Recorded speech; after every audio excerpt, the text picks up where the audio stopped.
कुछ नहीं हो, कुछ नहीं, कुछ नहीं, कुछ नहीं है। अरे चलो बनो बाबा, अरे बाबा, एक ना कौन को बनो बनो बनो।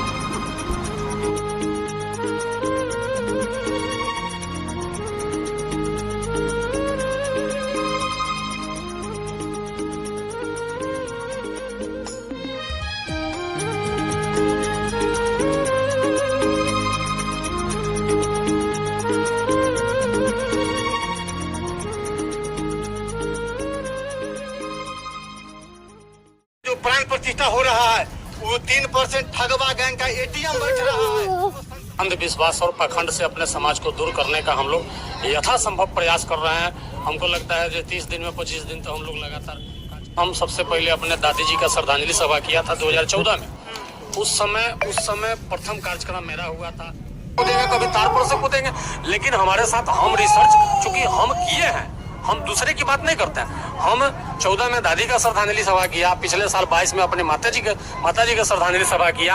आज तक न अभी तक हमको न माता जी कभी सपना में आए और न कभी दादी जी सपना में आए। तो मैं कैसे मानूंगा कि भूत और प्रेत होता है? स्वर्ग नरक का भी डर होता है, इसको कैसे एक्सप्लेन करेंगे आप? स्वर्ग नरक है नहीं। स्वर्ग नरक नाम का चीज जो है ठगने का और बेवकूफ बनाने का एक जरिया है। अगर स्वर्ग कहीं होता, अगर कहीं स्वर्ग होता तो वो ठगवा गैंग सबसे अगला लाइन में खड़ा होता कि नहीं हम पहले स्वर्ग में जाएंगे। ऐसा क्यों?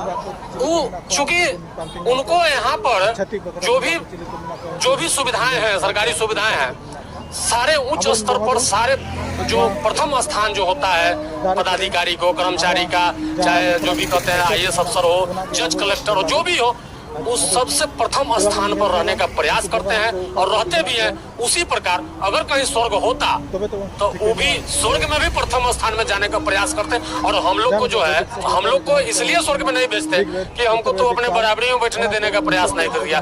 और बराबरी में जब बैठने का अधिकार हमको मिला मंडल कमीशन के द्वारा, तो सबसे पहले देह में आग लगाने वाला कौन था?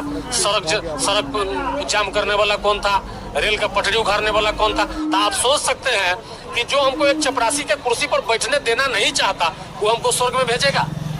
अगर स्वर्ग में भेजेगा, वो कहता है कि नहीं आप इस जन्म में अच्छा कर्तव्य करिएगा ना तो आप मरने के बाद स्वर्ग में जाइएगा। मैं कहता हूँ कि वो हमको 5 कट्ठा जमीन अभी लिख दे, हम स्वर्ग में जाने के बाद उनको 1 बीघा जमीन हम लिख देंगे। ये मेरा मांग है उनसे, ठगवा गैंग से, कि हमको इस जीवन में 5 कट्ठा जमीन लिख दे। मैं मरने के बाद जब स्वर्ग में जाऊंगा तो स्वर्ग में उनको हम 1 बीघा जमीन लिख दूंगा। वैसा कोई हमको मिल नहीं रहा है। हम अभी तक तलाश में हैं, लेकिन हमको वैसा कोई मिल नहीं। ये भी कहते हैं जो मृतक है उनको एक जो रखवाते हैं, वहाँ खाने वाला कौन होता है? वहाँ खाने वाला कुत्ता और बिलाई या चिड़िया खाता है। यानी कि हमारे पूर्वज को बताता है कि देखो तुम्हारा पूर्वज कुत्ता में जन्म ले लिया है, देखो तुम्हारा पूर्वज बिल्ली में जन्म ले लिया। यानी कि हमको उस संस्कार के माध्यम से, पुरानी पद्धति के माध्यम से हमारे पूर्वजों को अपमान ही अपमान करवाता है। और उस अपमान से हमारा समाज निकले। नरेंद्र मोदी जी की मां, उनका डेथ हो गया तो नरेंद्र मोदी जी बाल मुंडन नहीं करवाए। रवीश कुमार जो जाने माने पत्रकार है, उनके मां का निधन हो गया, वो भी बाल मुंडन नहीं करवाए। लेकिन जो गांव की परंपरा है, जो समाज की परंपरा है, उनका मानना है कि अगर बाल मुंडन नहीं करवाते हैं तो बाल में अनटचेबिलिटी रह जाता है। तो इसको कैसे आप देखते हैं, कैसे आप कहना चाहेंगे? देखिए, बाल मुंडन का मतलब होता है, मंच से भी हमारे पूर्व के साथी कुछ बता के गए हैं कि बाल मुंडन का मतलब होता है बेवकूफ बना देना। उनको छुटकारा आ जाएगा।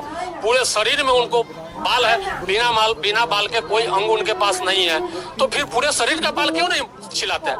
इसलिए हमारे समाज को बाल के नाम पर जो हमारे लोग नासमझी में, जानकारी के अभाव में आज भी बाल अपना छिला लेते हैं। लेकिन मैं उनसे आग्रह करना चाहता हूं कि बाल नहीं मुड़ाइएगा, कोई दिक्कत नहीं है। लोग को लगता है कि न संस्कृत है, लेकिन वो पाली भाषा को चुराया हुआ शब्द संस्कृत भाषा। इसलिए हमारा जो संस्कृति है, ये भारतीय मूल्यवासी संस्कृति मंच, ये हमारा बरसों मतलब कि न जाने हजारों पीढ़ी पहले का परंपरा है। ये नया परंपरा है। मृत्यु भोज का समर्थन करता है क्या? जी नहीं, मृत्यु भोज का समर्थन सांस्कृतिक मंच नहीं करता है।